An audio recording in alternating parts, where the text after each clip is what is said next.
ನಮಸ್ಕಾರ. ಮುಖ್ಯಾಂಶಗಳು. ಬ್ರಿಟನ್ನಲ್ಲಿ ಹೊಸ ಕೊರೋನಾ ಅಲೆ ಹಿನ್ನೆಲೆ ರಾಜ್ಯದ ಮಾರುಕಟ್ಟೆ ಪ್ರದೇಶಗಳಲ್ಲಿ ಸೋಂಕು ನಿಯಂತ್ರಣಕ್ಕೆ ಆರೋಗ್ಯ ಇಲಾಖೆಯಿಂದ ಹೊಸ ಮಾರ್ಗಸೂಚಿ ಪ್ರಕಟ. ಹೊಸ ಕೃಷಿ ಕಾಯ್ದೆಗಳು ರೈತರ ಹಿತದೃಷ್ಟಿಯಿಂದ ಮಹತ್ವಪೂರ್ಣ. ಉತ್ತರ ಪ್ರದೇಶ, ದೆಹಲಿ, ಎನ್ಸಿಆರ್ ರೈತ ನಾಯಕರಿಂದ ಕಾಯ್ದೆಗಳ ಸಮರ್ಥನೆ. ಸಚಿವ ನರೇಂದ್ರ ಸಿಂಗ್ ತೋಮರ್. ಲೋಕೋಪಯೋಗಿ ಇಲಾಖೆಯಲ್ಲಿ ಖಾಲಿ ಇರುವ 990 ಕಿರಿಯ ಸಹಾಯಕ ಇಂಜಿನಿಯರ್ ಹುದ್ದೆಗಳು ಗುತ್ತಿಗೆ ಆಧಾರದಲ್ಲಿ ನೇಮಕ. ಉಪಮುಖ್ಯಮಂತ್ರಿ ಗೋವಿಂದ ಕಾರಜೋಳ. ಜಮ್ಮು ಕಾಶ್ಮೀರ ಕೇಂದ್ರಾಡಳಿತ ಪ್ರದೇಶದ ಜಿಲ್ಲಾ ಅಭಿವೃದ್ಧಿ ಪರಿಷತ್ ಚುನಾವಣೆ. ಭಾರತೀಯ ಜನತಾ ಪಕ್ಷಕ್ಕೆ ಮಹತ್ವದ ಮುನ್ನಡೆ.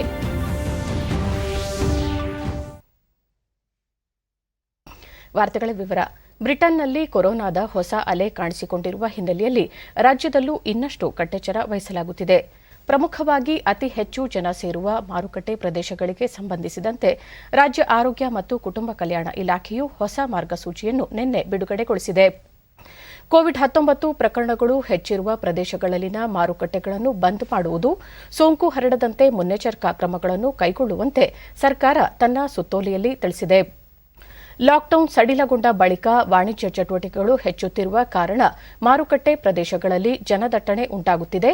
ಹಾಗಾಗಿ ವಾಣಿಜ್ಯ ಮಳಿಗೆಗಳಲ್ಲಿ ಕಡ್ಡಾಯವಾಗಿ 6 ಅಡಿ ಅಂತರದ ಚೌಕಾಕಾರದ ಗುರುತುಗಳನ್ನು ಹಾಕಿ ಗ್ರಾಹಕರು ಅಂತರ ಕಾಯ್ದುಕೊಳ್ಳುವಂತೆ ನೋಡಿಕೊಳ್ಳಬೇಕು.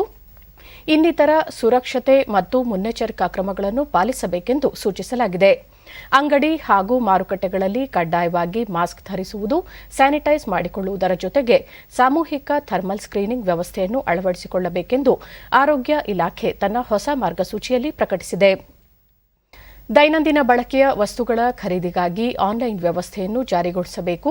ಸಾರ್ವಜನಿಕವಾಗಿ ಜನದಟ್ಟಣೆ ಉಂಟಾಗದಂತೆ ನೋಡಿಕೊಳ್ಳಲು ಗೃಹ ರಕ್ಷಕ ದಳ, ಸ್ವಯಂ ಸೇವಕರು ಸೇರಿದಂತೆ ಇನ್ನಿತರೆ ಕೊರೋನಾ ವಾರಿಯರ್ಸ್ ಸಂಘಟನೆಗಳ ಸದಸ್ಯರ ಸೇವೆಯನ್ನು ಬಳಸಿಕೊಳ್ಳಬೇಕು ಎಂದು ತಿಳಿಸಲಾಗಿದೆ.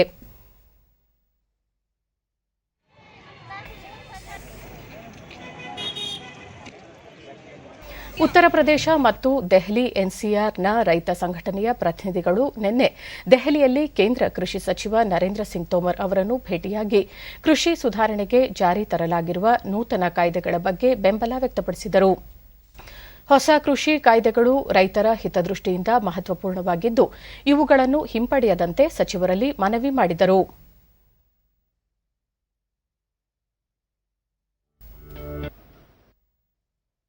ಈ ಕಾನೂನುಗಳಿಗೆ ಸಂಬಂಧಿಸಿದಂತೆ ತಮ್ಮ ಕೆಲವು ಸಲಹೆಗಳನ್ನು ನೀಡಿದ ರೈತ ನಾಯಕರು ಸಚಿವರಿಗೆ ಜ್ಞಾಪಕ ಪತ್ರವೊಂದನ್ನು ಸಹ ಸಲ್ಲಿಸಿದರು. ಸಭೆಯ ಬಳಿಕ ನರೇಂದ್ರ ಸಿಂಗ್ ತೋಮರ್ ರೈತ ಸಂಘಟನೆಗಳ ಜೊತೆಗಿನ ಮಾತುಕತೆ ಹೆಚ್ಚು ಸಾರ್ಥಕವಾಗಿತ್ತು. ರೈತರ ಹಿತದೃಷ್ಟಿಯಿಂದ ಈ ಕಾಯ್ದೆಗಳು ಬಹಳ ಮಹತ್ವಪೂರ್ಣವಾಗಿದೆ. ರೈತರಿಗೆ ಲಾಭದಾಯಕವಾಗಿರುವ ಈ ಕಾಯ್ದೆಗಳಲ್ಲಿ ಯಾವುದೇ ರೀತಿಯ ಬದಲಾವಣೆ ಮಾಡದಂತೆ ರೈತ ನಾಯಕರು ಮನವಿ ಮಾಡಿದ್ದಾರೆ ಎಂದರು. ಸಭೆಯಲ್ಲಿ ರೈತರಲ್ಲಿದ್ದ ಅನುಮಾನಗಳು ಮತ್ತು ಇನ್ನಿತರ ವಿಷಯಗಳ ಕುರಿತು ಸಹ ಚರ್ಚಿಸಲಾಗಿದೆ ಎಂದು ಸಚಿವರು ತಿಳಿಸಿದರು.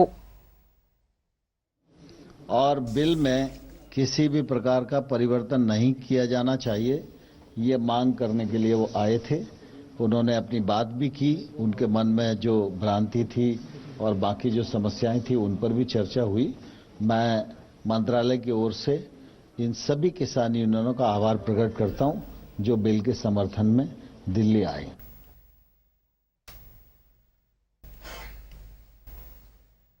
ಇಂದು ರಾಷ್ಟ್ರೀಯ ರೈತ ದಿನ. ರೈತ ದೇಶದ ಬೆನ್ನೆಲುಬು ಎಂದೇ ಹೇಳಲಾಗುತ್ತದೆ. ಭಾರತದ ಮಾಜಿ ಪ್ರಧಾನಿ ದಿವಂಗತ ಚೌಧರಿ ಚರಣ್ ಸಿಂಗ್ ಅವರು ತಮ್ಮ ಅಧಿಕಾರಾವಧಿಯ ಕೃಷಿ ಹಾಗೂ ಕೃಷಿಕನ ಕಲ್ಯಾಣಕ್ಕಾಗಿ ಹಲವಾರು ಸುಧಾರಣಾ ಕ್ರಮಗಳನ್ನು ಜಾರಿಗೊಳಿಸಿದ್ದರು. ಅಂತೆಯೇ ಇಂದು ಅವರ ಜನ್ಮದಿನವನ್ನು ದೇಶಾದ್ಯಂತ ರಾಷ್ಟ್ರೀಯ ರೈತ ದಿನವನ್ನಾಗಿ ಆಚರಿಸಲಾಗುತ್ತಿದೆ. ದೇಶಕ್ಕೆ ಅನ್ನ ನೀಡುವ ರೈತ ಬಂಧುಗಳನ್ನು ಗೌರವಿಸುವ ಈ ದಿನದ ಅಂಗವಾಗಿ ಅನೇಕ ಕಾರ್ಯಕ್ರಮಗಳನ್ನು ಆಯೋಜಿಸುವ ಮೂಲಕ ಕೃಷಿಕರ ಕೊಡುಗೆಯನ್ನು ಸ್ಮರಿಸಲಾಗುತ್ತದೆ.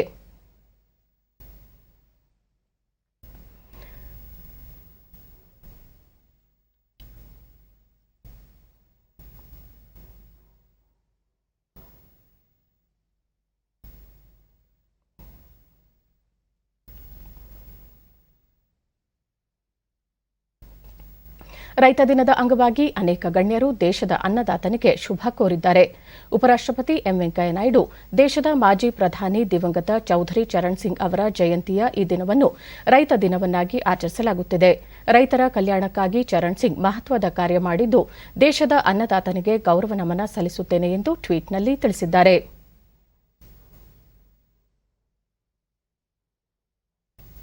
ರಕ್ಷಣಾ ಸಚಿವ ರಾಜನಾಥ್ ಸಿಂಗ್ ರೈತ ದಿನದ ಅಂಗವಾಗಿ ದೇಶದ ಎಲ್ಲ ಅನ್ನದಾತರನ್ನು ಅಭಿನಂದಿಸುತ್ತೇನೆ. ರೈತರು ದೇಶಕ್ಕೆ ಸುರಕ್ಷಾ ಕವಚ ಇದ್ದಂತೆ. ಕೃಷಿ ಕಾನೂನುಗಳಿಗೆ ಸಂಬಂಧಿಸಿದಂತೆ ಕೆಲ ರೈತರು ಪ್ರತಿಭಟನೆ ನಡೆಸುತ್ತಿದ್ದು, ಅಂತಹವರ ಜೊತೆ ಸರ್ಕಾರ ಸಾವಧಾನದಿಂದ ಮಾತುಕತೆಗೆ ಸರ್ಕಾರ ಸಿದ್ದವಿದೆ. ಆದಷ್ಟು ಬೇಗ ರೈತರು ತಮ್ಮ ಪ್ರತಿಭಟನೆ ಹಿಂಪಡೆಯುವ ವಿಶ್ವಾಸ ತಮಗಿದೆ ಎಂದು ಟ್ವೀಟ್ ಮಾಡಿದ್ದಾರೆ.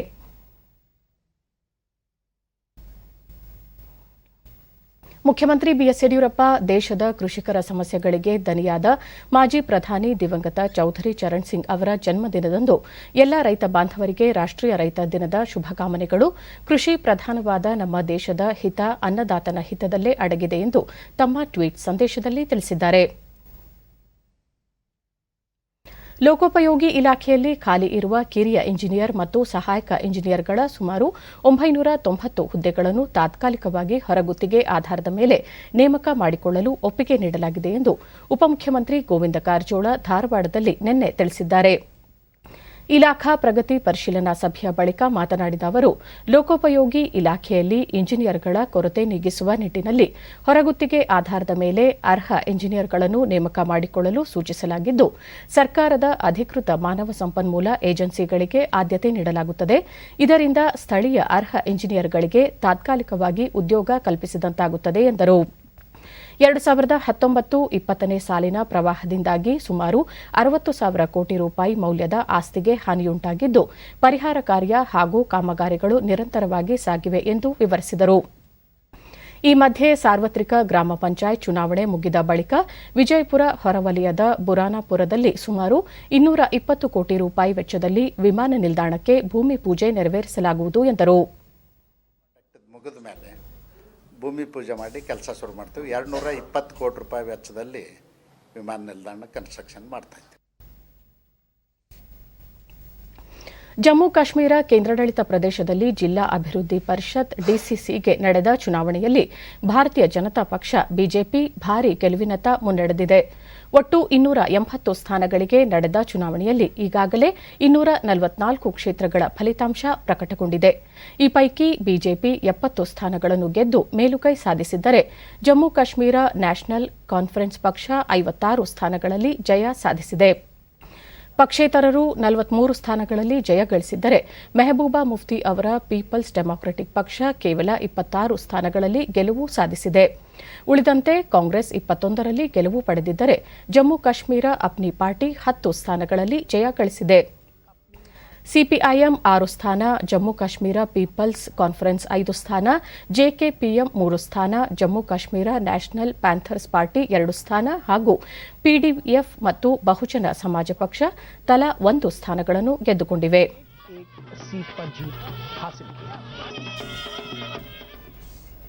बांदीपुरा पुलवामा की 3 सीटों पर शानदार जीत दर्ज कर चुकी है. इस जीत से घाटी में भाजपा के कार्यकर्ता ಪ್ರಧಾನಿ ನರೇಂದ್ರ ಮೋದಿ ಅವರು ನಾಳೆ ಬೆಳಗ್ಗೆ ಶಾಂತಿನಿಕೇತನದಲ್ಲಿರುವ ವಿಶ್ವ ಭಾರತಿ ವಿಶ್ವವಿದ್ಯಾಲಯದ ಶತಮಾನೋತ್ಸವ ಸಮಾರಂಭ ಉದ್ದೇಶಿಸಿ ಭಾಷಣ ಮಾಡಲಿದ್ದಾರೆ.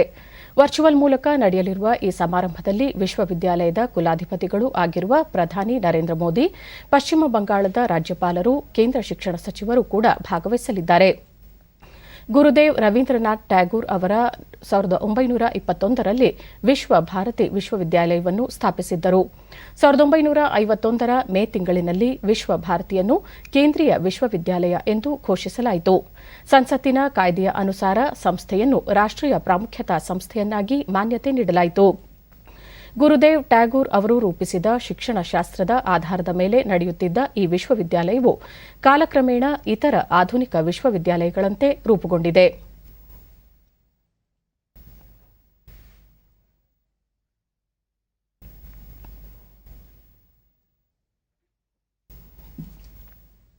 ದೇಶದಲ್ಲಿ ಕೋವಿಡ್-19 ಸೋಂಕು ಪ್ರಕರಣಗಳ ಸಂಖ್ಯೆಯಲ್ಲಿ ಗಣನೀಯ ಇಳಿಕೆ ಕಂಡುಬಂದಿದೆ. ಕಳೆದ 24 ಗಂಟೆಗಳಲ್ಲಿ 23,950 ಕೊರೋನಾ ಪ್ರಕರಣಗಳು ದೃಢಪಟ್ಟಿವೆ. ಇದರೊಂದಿಗೆ ಕೋವಿಡ್-19 ಸೋಂಕಿತ ಪ್ರಕರಣಗಳ ಒಟ್ಟು ಸಂಖ್ಯೆ 1,99,066ಕ್ಕೆ ಏರಿಕೆಯಾಗಿದೆ. ದೇಶದಲ್ಲಿ ಒಟ್ಟು 2,89,240 ಸಕ್ರಿಯ ಪ್ರಕರಣಗಳಿದ್ದು, ಈ ಪ್ರಮಾಣ ಶೇಕಡಾ 2.86ಕ್ಕೆ ಇಳಿಕೆಯಾಗಿದೆ. ಒಟ್ಟು 96,63,382 ಮಂದಿ ಗುಣಮುಖರಾಗಿದ್ದು, ಚೇತರಿಕೆಯ ದರ ಶೇಕಡಾ 95.69ರಲ್ಲಿದೆ. ದೇಶದಲ್ಲಿ ಈವರೆಗೆ 1,46,444 ಮಂದಿ ಸಾವನ್ನಪ್ಪಿದ್ದು, ಮರಣ ಪ್ರಮಾಣ ಶೇಕಡಾ 1.45ರಷ್ಟಿದೆ.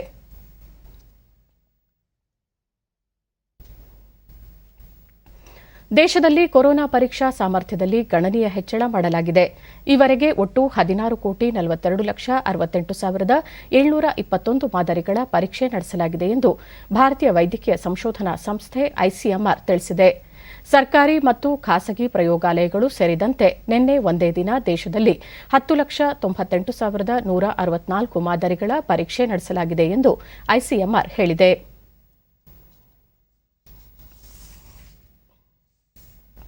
ರಾಜ್ಯದಲ್ಲಿ ನಿನ್ನೆ ಹೊಸದಾಗಿ 1,141 ಕೋವಿಡ್ ಪ್ರಕರಣಗಳು ದೃಢಪಟ್ಟಿದ್ದು, ಇದರೊಂದಿಗೆ ಒಟ್ಟು ಸೋಂಕು ಪ್ರಕರಣಗಳ ಸಂಖ್ಯೆ 9,11,382ಕ್ಕೆ ಏರಿಕೆಯಾಗಿದೆ. ನಿನ್ನೆ 1,136 ಮಂದಿ ಆಸ್ಪತ್ರೆಯಿಂದ ಬಿಡುಗಡೆಯಾಗಿದ್ದು, ಇದುವರೆಗೂ ಗುಣಮುಖರಾದವರ ಸಂಖ್ಯೆ ಒಟ್ಟು 8,85,341ಕ್ಕೆ ತಲುಪಿದೆ. ನಿನ್ನೆ 14 ಮಂದಿ ಸಾವನ್ನಪ್ಪಿದ್ದು, ಮೃತಪಟ್ಟವರ ಸಂಖ್ಯೆ 12,029ಕ್ಕೆ ಏರಿಕೆಯಾಗಿದೆ.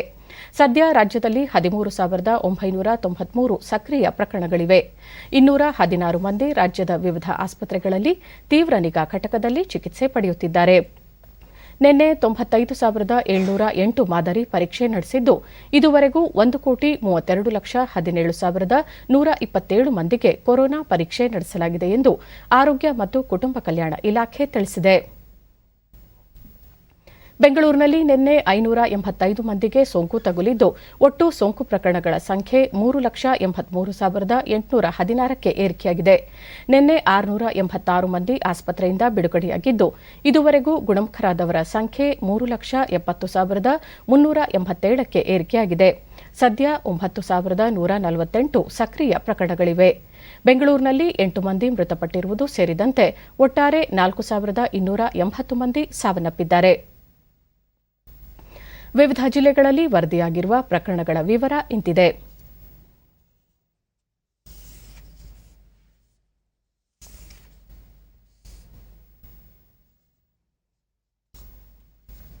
ಮುಂಬರುವ ಜನವರಿ, ಫೆಬ್ರವರಿಯಲ್ಲಿ ನಡೆಯಬೇಕಿದ್ದ ಸಿಬಿಎಸ್ಇ ಪರೀಕ್ಷೆಗಳನ್ನು ಮುಂದೂಡಲಾಗಿದೆ ಎಂದು ಕೇಂದ್ರ ಶಿಕ್ಷಣ ಸಚಿವ ರಮೇಶ್ ಪೋಖ್ರಿಯಾಲ್ ನಿಶಾಂಕ್ ನಿನ್ನೆ ತಿಳಿಸಿದ್ದಾರೆ. ಸಿಬಿಎಸ್ಇ ಮಂಡಳಿ ಮತ್ತು ಶಿಕ್ಷಕರೊಂದಿಗೆ ಪರೀಕ್ಷೆಗಳ ಕುರಿತಂತೆ ವೆಬಿನಾರ್ ಮೂಲಕ ಸಂವಾದ ನಡೆಸಿದ ಸಚಿವರು, ಬರುವ ಜನವರಿ, ಫೆಬ್ರವರಿಯಲ್ಲಿ 10 ಮತ್ತು 12ನೇ ತರಗತಿ ಪರೀಕ್ಷೆಗಳು ಇರುವುದಿಲ್ಲ. ಪರೀಕ್ಷೆಗಳನ್ನು ರದ್ದುಪಡಿಸಿದರೆ ಮುಂದಿನ ದಿನಗಳಲ್ಲಿ ವಿದ್ಯಾರ್ಥಿಗಳಿಗೆ ಇದರಿಂದ ಸಮಸ್ಯೆಯಾಗಬಹುದು. ಹೀಗಾಗಿ ಪರೀಕ್ಷೆಗಳನ್ನು ಫೆಬ್ರವರಿ ನಂತರ ನಡೆಸಲಾಗುವುದು. ಶೀಘ್ರದಲ್ಲೇ ಪರೀಕ್ಷಾ ದಿನಾಂಕಗಳನ್ನು ಪ್ರಕಟಿಸಲಾಗುವುದು ಎಂದು ತಿಳಿಸಿದರು.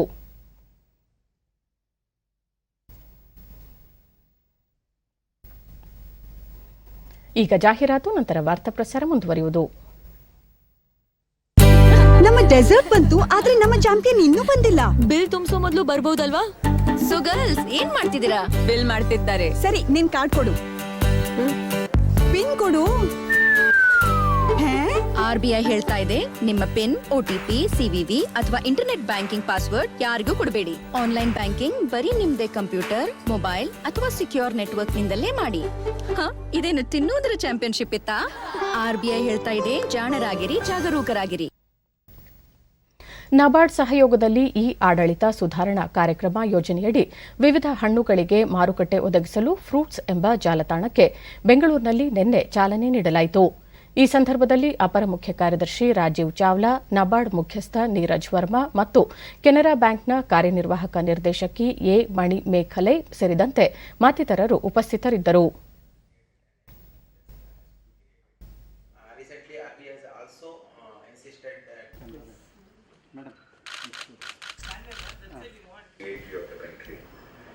ಅಪರ ಮುಖ್ಯ ಕಾರ್ಯದರ್ಶಿ ರಾಜೀವ್ ಚಾವ್ಲಾ ಫ್ರೂಟ್ಸ್ ಜಾಲತಾಣದಲ್ಲಿ ವಿವಿಧ ಹಣ್ಣುಗಳ ಕುರಿತಾದ ಮಾಹಿತಿ ಹಾಗೂ ಮಾರುಕಟ್ಟೆ ಸಂಪರ್ಕವನ್ನು ಕಲ್ಪಿಸುವುದರ ಜೊತೆಗೆ ರೈತರಿಗೆ ಉಪಯುಕ್ತ ಮಾಹಿತಿ ಲಭ್ಯವಿದೆ ಎಂದು ತಿಳಿಸಿದರು.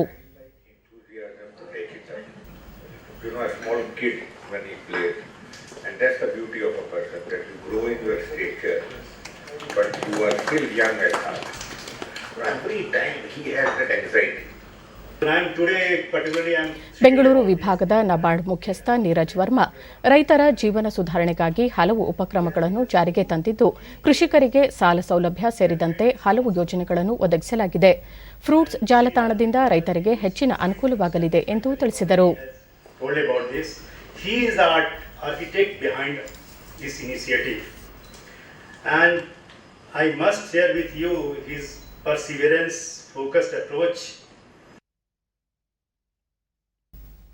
ಮಾನವ ಸಂಪನ್ಮೂಲ ಬಳಕೆ ಮತ್ತು ಜಾನುವಾರುಗಳ ಸಂರಕ್ಷಣೆಯ ಉದ್ದೇಶಕ್ಕಾಗಿ ಕೋವಿಡ್-19 ಸಂದರ್ಭದಲ್ಲಿ ಕೇಂದ್ರ ಪಶುಸಂಗೋಪನಾ ಇಲಾಖೆ ಮೈತ್ರಿ ಯೋಜನೆ ಜಾರಿಗೊಳಿಸಿದೆ.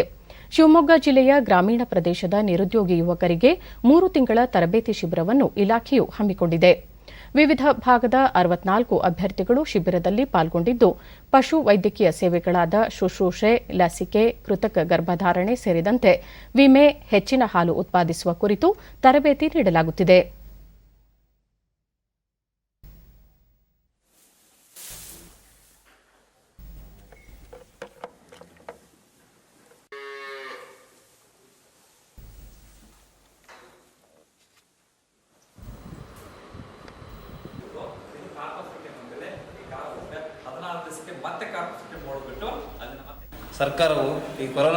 ಶಿಬಿರಾರ್ಥಿ ಕೃಷ್ಣಮೂರ್ತಿ ಮೈತ್ರಿ ಯೋಜನೆಯಡಿ ನೀಡುತ್ತಿರುವ ಈ ತರಬೇತಿಯಲ್ಲಿ ಹಲವು ವಿಷಯಗಳ ಕುರಿತು ಮಾಹಿತಿ ಒದಗಿಸಲಾಗುತ್ತಿದೆ.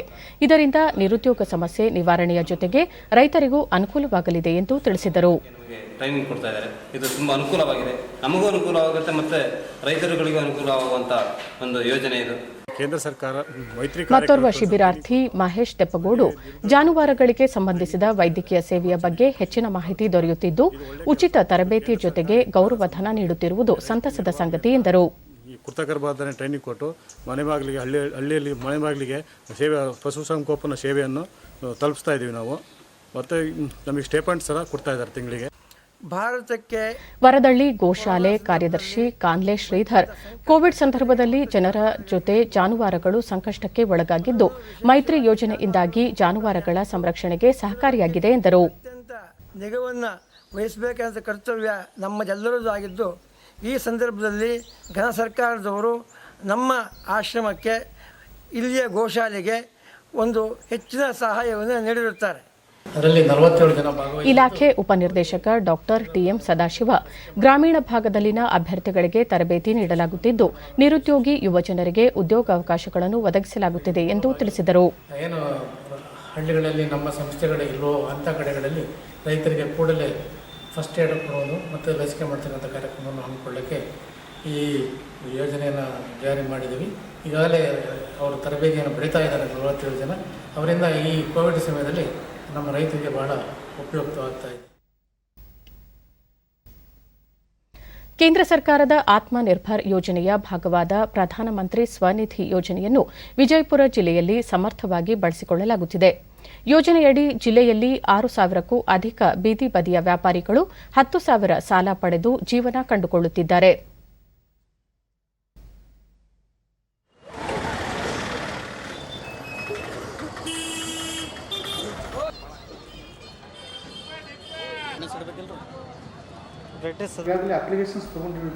ವಿಜಯಪುರ ಜಿಲ್ಲಾಧಿಕಾರಿ ಪಿ ಸುನೀಲ್ ಕುಮಾರ್ ಸ್ವನಿಧಿ ಯೋಜನೆಯಡಿ 6,261 ಮಂದಿ ಸಾಲಕ್ಕಾಗಿ ಅರ್ಜಿ ಸಲ್ಲಿಸಿದ್ದಾರೆ. ಈ ಪೈಕಿ 3,772 ವ್ಯಾಪಾರಸ್ಥರಿಗೆ ಸಾಲ ಮಂಜೂರಾಗಿದ್ದು, 1,645 ಜನರ ಖಾತೆಗೆ ಈಗಾಗಲೇ ಹಣ ಜಮೆಯಾಗಿದೆ. ಉಳಿದವರ ಸಾಲ ಮಂಜೂರಾತಿಗೂ ಬ್ಯಾಂಕ್ ಅಧಿಕಾರಿಗಳೊಂದಿಗೆ ನಿರಂತರ ಸಂಪರ್ಕದಲ್ಲಿದ್ದೇವೆ ಎಂದು ವಿವರಿಸಿದರು. 1,645 ಜನರಿಗೆ ಈಗಾಗಲೇ ಡಿಸ್ಬರ್ಸ್ಮೆಂಟ್ ಆಗಿದೆ, ಅಂದರೆ ಅವರ ಅಕೌಂಟ್ಗೆ ದುಡ್ಡು ಹೋಗಿದೆ. 10,000 ಎಲ್ಲೆಲ್ಲಿ ಅರ್ಜಿಗಳು ಸ್ಯಾಂಕ್ಷನ್ ಆಗದೇ ಇರೋದು ಎಷ್ಟು ಅದನ್ನೆಲ್ಲ ಸ್ಯಾಂಕ್ಷನ್ ಮಾಡಲೇಬೇಕಂತೇಳಿ ಬ್ಯಾಂಕರ್ ಜೊತೆಗೆ ಸಂಪರ್ಕದಲ್ಲಿದ್ದಾರೆ. ಎಲ್ಲೆಲ್ಲಿ ಲೋನ್ ಸ್ಯಾಂಕ್ಷನ್ ಆಗಿದೆ ಆ ಕೇಸಸಲ್ಲಿ ಡಿಸ್ಬರ್ಸ್ಮೆಂಟ್ ಅಂದರೆ ಹೋಗಿ ಫಲಾನುಭವಿಗೆ ಸೇರೋ ಥರನೂ ನಾವು ಮಾಡ್ತಾಯಿದ್ದೀವಿ. ನಮ್ಮ ಮೋದಿ ಸರ್ಕಾರದವರು ಬೀದಿ ಬದಿ ವ್ಯಾಪಾರಿ ದುರ್ಗಾಬಾಯಿ ಭೀಮರಾಯ ಯಾವುದೇ ರೀತಿಯ ಜಮೀನು ಇಲ್ಲದ ನಮಗೆ ಜೀವನ ಕಂಡುಕೊಳ್ಳಲು ಈ ಯೋಜನೆ ಸಾಕಷ್ಟು ಅನುಕೂಲವಾಗಿದೆ ಎಂದು ಸಂತಸ ಹಂಚಿಕೊಂಡರು. ಹಂಗೆ ನಮಗೆ ಬೇಡಿ ವ್ಯಾಪಾರದಾಗ ಎಲ್ಲರಿಗೂ ಸಾಲ ಮಾಡಬೇಕು, ಹಂಗೆ ಕೊಡಬೇಕು, ಹಂಗೆ ಜಾಗ ಕೊಡಬೇಕು, ಅಷ್ಟೇ ನಮಗೆ ಬಾಕಿದೇನಿಲ್ಲ. ನಮ್ಮ ನೌಕರಿ ಇಲ್ಲ, ಏನಿಲ್ಲ, ಬರೀ ಇದರ ಮೇಲೆ ನಮ್ಗೆ ಹೊಟ್ಟೆ. ಮತ್ತೋರ್ವ ವ್ಯಾಪಾರಿ ಗೋರಖರಾಮನ ಸ್ವನಿಧಿ ಯೋಜನೆಯಡಿ 10,000 ರೂಪಾಯಿ ಸಾಲ ಪಡೆದಿದ್ದೆ. ಈಗಾಗಲೇ ಒಂದು ಕಂತು ಹಣವನ್ನು ಕಟ್ಟಿದ್ದೇನೆ. ಈ ಯೋಜನೆಯಿಂದ ಬಹಳ ಸಹಾಯವಾಗಿದೆ ಎಂದರು. ಸೆಕೆಂಡ್ ಕಂತ 1ನೇ 2ನೇ ತಾರೀಕಿಗೆ ತುಂಬೋದೈತ್ರಿ. ನಾವು ಚಾವಿ ರಿಪೇರಿ ಬೀದಿ ವ್ಯಾಪಾರ ಮೇಲೆ ಫುಟ್ಪಾತ್ ಮೇಲೆ ಕೂತು ವ್ಯಾಪಾರ ಮಾಡ್ತಾರೆ. ನಮಗೆ ಅನುಕೂಲ ಆಗಿತ್ತು. ಈಗ 1ನೇ ಕಂತು ತುಂಬಿನ್ರಿ. 2ನೇ ಕಂತು ಏನೈತಲ್ಲ 2 ತಾರೀಕಿಗೆ 5 ತಾರೀಕಿಗೆ ಒಳಗೆ ತುಂಬಿದ್ದಾರೆ. ತುಂಬಿತು ಒಂದು ಪ್ರಧಾನಮಂತ್ರಿ ಪಟ್ಟಣ ಮಾರಾಟ ಸಮಿತಿ ಸದಸ್ಯ ಯಲ್ಲಪ್ಪ ಘೋರ್ಪಣೆ ಪ್ರಧಾನಮಂತ್ರಿ ಸ್ವನಿಧಿ ಯೋಜನೆಯಡಿ ದೇಶಾದ್ಯಂತ 50 ಲಕ್ಷ ಹಾಗೂ ಕರ್ನಾಟಕದಲ್ಲಿ 6 ಲಕ್ಷ ಬೀದಿ ಬದಿ ವ್ಯಾಪಾರಸ್ಥರಿಗೆ 10,000 ರೂಪಾಯಿ ಸಾಲ ನೀಡಲು ಗುರಿ ಹೊಂದಲಾಗಿದೆ. ಜಿಲ್ಲೆಯಲ್ಲಿ 6,000ಕ್ಕೂ ಅಧಿಕ ಮಂದಿ ಸಾಲಕ್ಕೆ ಅರ್ಜಿ ಸಲ್ಲಿಸಿದ್ದಾರೆ ಎಂದು ತಿಳಿಸಿದರು. ಈಗ ಅದ್ರಾಗ 20-30% ಅಷ್ಟೇ ಅಪ್ರೂವಲ್ ಆಗ್ಯಾವ. ಇನ್ನು 70-75% BM ಸ್ವನಿಧಿ ಬೀದಿ ವ್ಯಾಪಾರಸ್ಥರಿಗೆ ಅದು ಸೌಲಭ್ಯ ಮುಟ್ಟಬೇಕಂತ ಹೇಳಿ ನಮ್ದು ಸರ್ಕಾರಕ್ಕೆ ಮನವಿ. ವಿಶ್ವ ಪ್ರಸಿದ್ಧ ಹಾವೇರಿ ಜಿಲ್ಲೆಯ ಬ್ಯಾಡಗಿ ಪಟ್ಟಣದ ಮೆಣಸಿನಕಾಯಿ ಮಾರುಕಟ್ಟೆಯಲ್ಲಿ ನಿನ್ನೆ ಅತ್ಯಧಿಕ ಬೆಲೆಗೆ ಮೆಣಸಿನಕಾಯಿ ಮಾರಾಟಗೊಂಡಿದೆ. ಕರ್ನಾಟಕವಲ್ಲದೆ ನೆರೆಯ ಆಂಧ್ರಪ್ರದೇಶದಿಂದಲೂ ಲಕ್ಷಕ್ಕೂ ಅಧಿಕ ಚೀಲ ಮೆಣಸಿನಕಾಯಿ ಪೂರೈಕೆಯಾಗುತ್ತಿದೆ. ಆದರೆ ಈ ಬಾರಿ ಮಳೆ ಹೆಚ್ಚಾದ ಪರಿಣಾಮ ಪೂರೈಕೆಯಲ್ಲಿ ಕುಂಠಿತವಾಗಿದೆ. ಜೊತೆಗೆ ದಾಸ್ತಾನು ಇಲ್ಲದಿರುವುದು ಬೆಲೆ ಏರಿಕೆಗೆ ಕಾರಣವಾಗಿದೆ. ಗದಗ ಜಿಲ್ಲೆಯ ರೋಣ ತಾಲೂಕಿನ ಸವಡಿ ಗ್ರಾಮದ ಸವರೇಡಪ್ಪ ಅವರ ಕ್ವಿಂಟಾಲ್ ಮೆಣಸಿನಕಾಯಿಗೆ 45,111 ರೂಪಾಯಿ ಧಾರಣೆ ಲಭ್ಯವಾಗಿದೆ. ಇದು ಪ್ರಸಕ್ತ ವರ್ಷದಲ್ಲಿ ದೊರೆತ ಅತ್ಯಧಿಕ ದರವಾಗಿದೆ. ಅಂದರೆ ಕೆಲವು ಎಕ್ಸ್ಟ್ರಾ ಅರ್ಜಿಗಳು ಕೂಡ ಬಂದವು. ಅಂದರೆ ಇದು %103 ಏನೋ ಆಗುತ್ತೆ. ಇದು ಅಷ್ಟು ಅರ್ಜಿಗಳು ನಾವು ಪಡೆದಿದ್ದೀವಿ ಆನ್ಲೈನ್ನಲ್ಲಿ. ಪಡೆದರಲ್ಲಿ ಈಗ ಬ್ಯಾಂಕಿಗೆ ನಾವು ಕಳಿಸಿದ ನಂತರ 3,072 ಕೇಸಸಲ್ಲಿ ನಮಗೆ ಲೋನ್ ಸ್ಯಾಂಕ್ಷನ್ ಆಗಿದೆ. ಆಂಧ್ರಪ್ರದೇಶದ ರೈತ ಅಶೋಕ್ ಕುರುಬಾ ಉತ್ತಮ ಬೆಲೆ ದೊರೆಯುತ್ತದೆ ಎಂಬ ನಿರೀಕ್ಷೆಯೊಂದಿಗೆ ಬ್ಯಾಡಗಿ ಮಾರುಕಟ್ಟೆಗೆ ಮೆಣಸಿನಕಾಯಿ ತಂದಿದ್ದೇನೆ. ನಿರೀಕ್ಷೆಯಂತೆ ಉತ್ತಮ ಬೆಲೆ ದೊರೆತಿದೆ. ಹೆಚ್ಚಿನ ವ್ಯಾಪಾರಸ್ಥರು ಇಲ್ಲಿಗೆ ಬರುವುದರಿಂದ ಉತ್ತಮ ಬೆಲೆ ದೊರೆಯುತ್ತದೆ. ಈ ಟೆಂಡರ್ ವ್ಯವಸ್ಥೆಯಲ್ಲಿ ರೈತರ ಖಾತೆಗೆ ನೇರವಾಗಿ ಹಣ ಹಾಕುತ್ತಿರುವುದು ರೈತರಿಗೆ ನೆರವಾಗಿದೆ ಎಂದರು.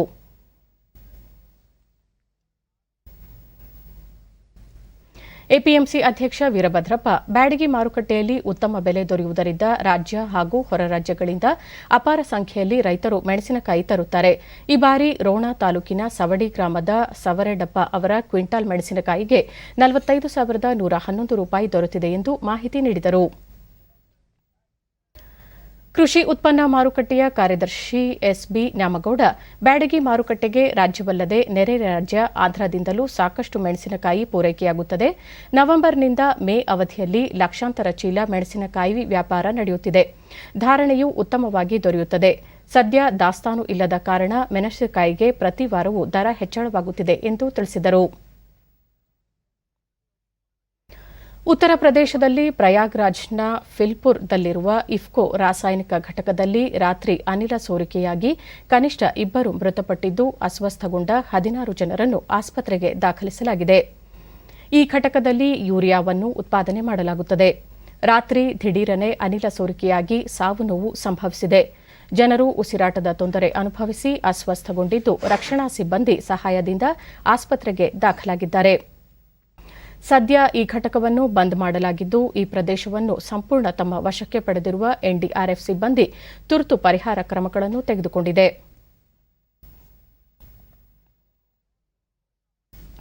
ಬೆಂಗಳೂರಿನ ವಿದ್ಯಾನಗರದಲ್ಲಿ ನಿರ್ಮಿಸಲಾಗಿರುವ ಖೇಲೋ ಇಂಡಿಯಾ ರಾಜ್ಯ ಉತ್ಕೃಷ್ಟ ಕೇಂದ್ರವನ್ನು ಮುಖ್ಯಮಂತ್ರಿ ಬಿಎಸ್ ಯಡಿಯೂರಪ್ಪ ವರ್ಚುವಲ್ ವೇದಿಕೆಯಲ್ಲಿ ನಿನ್ನೆ ಲೋಕಾರ್ಪಣೆ ಮಾಡಿದರು. ಈ ಸಂದರ್ಭದಲ್ಲಿ ವರ್ಚುವಲ್ ಮೂಲಕ ಕೇಂದ್ರ ಕ್ರೀಡಾ ಸಚಿವ ಕಿರಣ್ ರಿಜಿಜು, ಯುವ ಸಬಲೀಕರಣ ಮತ್ತು ಕ್ರೀಡಾ ಇಲಾಖೆ ಆಯುಕ್ತ ಎ ಶ್ರೀನಿವಾಸ್ ಸೇರಿದಂತೆ ಮತ್ತಿತರರು ಉಪಸ್ಥಿತರಿದ್ದರು. ಬಳಿಕ ಮುಖ್ಯಮಂತ್ರಿ ಬಿಎಸ್ ಯಡಿಯೂರಪ್ಪ 68 ಎಕರೆಯಷ್ಟು ವಿಸ್ತೀರ್ಣ ಹೊಂದಿರುವ ಕ್ರೀಡಾ ಕೇಂದ್ರವು ಫುಟ್ಬಾಲ್, ಬ್ಯಾಸ್ಕೆಟ್ಬಾಲ್ ಸೇರಿದಂತೆ ಜಾಗತಿಕ ಮಟ್ಟದ ಸೌಲಭ್ಯಗಳನ್ನು ಈ ಕ್ರೀಡಾಂಗಣವು ಹೊಂದಿದೆ. ಶಾಲೆ ಮತ್ತು ವಸತಿ ಗೃಹಗಳನ್ನು ಹೊಂದಿರುವ ಈ ಸಂಕೀರ್ಣದಲ್ಲಿ ಕ್ರೀಡಾಪಟುಗಳಿಗೆ ಅಭ್ಯಾಸ ಮಾಡಲು ಸಕಲ ಸೌಲಭ್ಯಗಳನ್ನು ಒದಗಿಸಲಾಗಿದೆ ಎಂದು ತಿಳಿಸಿದರು. ಕೇಂದ್ರ ಮತ್ತು ರಾಜ್ಯ ಸರ್ಕಾರಗಳು ಪ್ರತಿಭಾವಂತ ಕ್ರೀಡಾಪಟುಗಳನ್ನು ಪ್ರೋತ್ಸಾಹಿಸುವುದರ ಜೊತೆಗೆ ಕ್ರೀಡಾ ವಲಯದ ಅಭಿವೃದ್ಧಿಗಾಗಿ ಉತ್ತಮ ಯೋಜನೆ ಇದಾಗಿದೆ ಎಂದರು.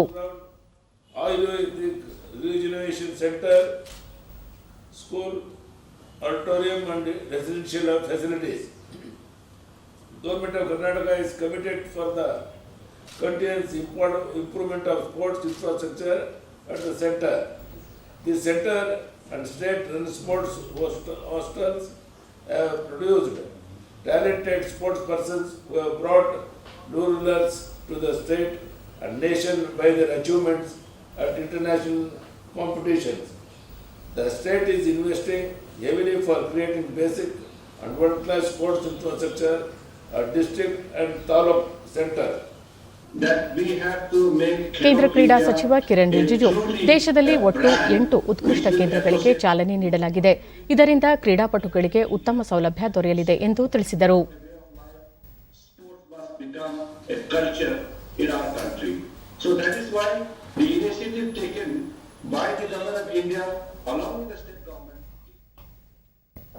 ಸೆನ್ಸೆಕ್ಸ್ ಮುಂಬೈ ಷೇರು ಮಾರುಕಟ್ಟೆಯ ಷೇರು ಸಂವೇದಿ ಸೂಚ್ಯಂಕ ಸೆನ್ಸೆಕ್ಸ್ ಆರಂಭಿಕ ವಹಿವಾಟಿನಲ್ಲಿ 119 ಅಂಕಗಳ ಏರಿಕೆಯೊಂದಿಗೆ 46,126ರಲ್ಲಿತ್ತು.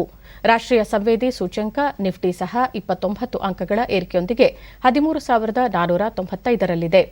ಅಂತಾರಾಷ್ಟ್ರೀಯ ಮಾರುಕಟ್ಟೆಯಲ್ಲಿ ಡಾಲರ್ ಎದುರು ರೂಪಾಯಿ ಮೌಲ್ಯದಲ್ಲಿ 6 ಪೈಸೆ ಇಳಿಕೆಯಾಗಿದ್ದು 73.90 ಅಷ್ಟಿದೆ. ಈಗ ಇಂದಿನ ಪತ್ರಿಕೆಗಳ ಇಣುಕುನೋಟ. ರಾಜಕೀಯದ ಭಿನ್ನತೆಗೆ ಅಭಿವೃದ್ಧಿ ಕುಂಠಿತ ಸಲ್ಲ, ಎಎಂಯು ಶತಮಾನೋತ್ಸವದಲ್ಲಿ ಪ್ರಧಾನಿ.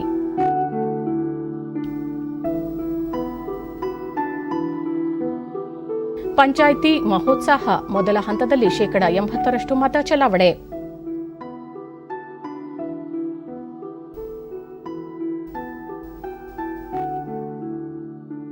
ಇಂದು ರಾಷ್ಟ್ರೀಯ ರೈತ ದಿನ. ಯುವ ರೈತರಿಗೆ ಅಮೃತ ಭೂಮಿ, ಆಸಕ್ತರಿಗೆ ಕೃಷಿ ತರಬೇತಿ, ಗುಂಪು ಕೃಷಿಗೆ ಅವಕಾಶ. ರೂಪಾಂತರಿ ಭಯ ಬೇಡ, ಹೊಸ ಪ್ರಭೇದ ವೈರಸ್ ಹೆಚ್ಚು ತೀಕ್ಷ್ಣತೆ ಕಂಡಿಲ್ಲ ಎಂದು ತಜ್ಞರ ಅಭಿಮತ. ವ್ಯಕ್ತಿಗತ ಅಂತರ, ಮಾಸ್ಕ್ ಧರಿಸುವುದು, ಸ್ಯಾನಿಟೈಸರ್ ಬಳಕೆ ಕಡ್ಡಾಯ. ಶೀಘ್ರವೇ ಭಾರತಕ್ಕೆ ಸ್ಪುಟ್ನಿಕ್ ವಿ ಲಸಿಕೆ, ಪ್ರಯೋಗ ಪೂರ್ಣಗೊಂಡ ಕೂಡಲೇ ಲಸಿಕೆ ನೀಡಿಕೆ, ರಾಜನಾಥ್ ಸಿಂಗ್.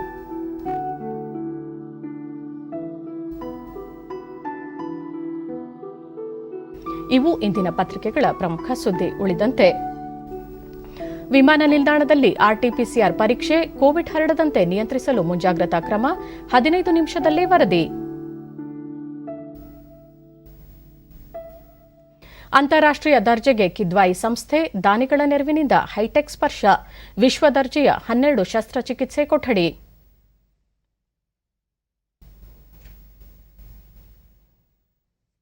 ವೈದ್ಯರಿಗೆ ಬಂಪರ್ ಭತ್ಯೆ, ತಜ್ಞ ವೈದ್ಯರು, ವೈದ್ಯಾಧಿಕಾರಿಗಳ ವಿಶೇಷ ಭತ್ಯೆ ಪರಿಷ್ಕರಣೆ.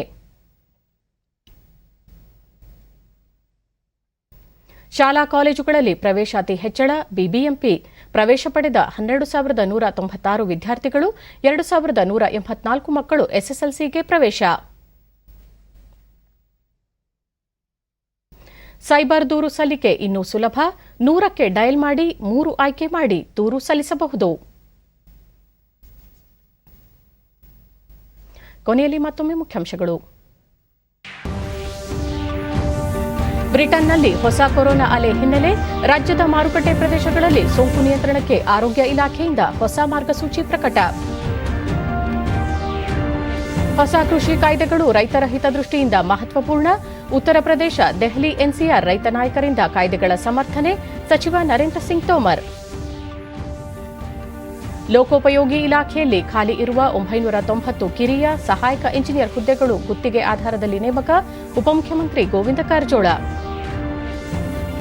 ಜಮ್ಮು ಕಾಶ್ಮೀರ ಕೇಂದ್ರಾಡಳಿತ ಪ್ರದೇಶದ ಜಿಲ್ಲಾ ಅಭಿವೃದ್ಧಿ ಪರಿಷತ್ ಚುನಾವಣೆ, ಭಾರತೀಯ ಜನತಾ ಪಕ್ಷಕ್ಕೆ ಮಹತ್ವದ ಮುನ್ನಡೆ. ನಮ್ಮ ವಾರ್ತಾ ಪ್ರಸಾರವನ್ನು ನೀವು ಡಿಡಿ ಚಂದನ ನ್ಯೂಸ್ ಯೂಟ್ಯೂಬ್ ಚಾನೆಲ್ನಲ್ಲೂ ವೀಕ್ಷಿಸಬಹುದು. ನಮ್ಮ ಮುಂದಿನ ವಾರ್ತಾ ಪ್ರಸಾರ ಮಧ್ಯಾಹ್ನ 1 ಗಂಟೆಗೆ ಡಿಡಿ ಚಂದನದಲ್ಲಿ. ನಮಸ್ಕಾರ.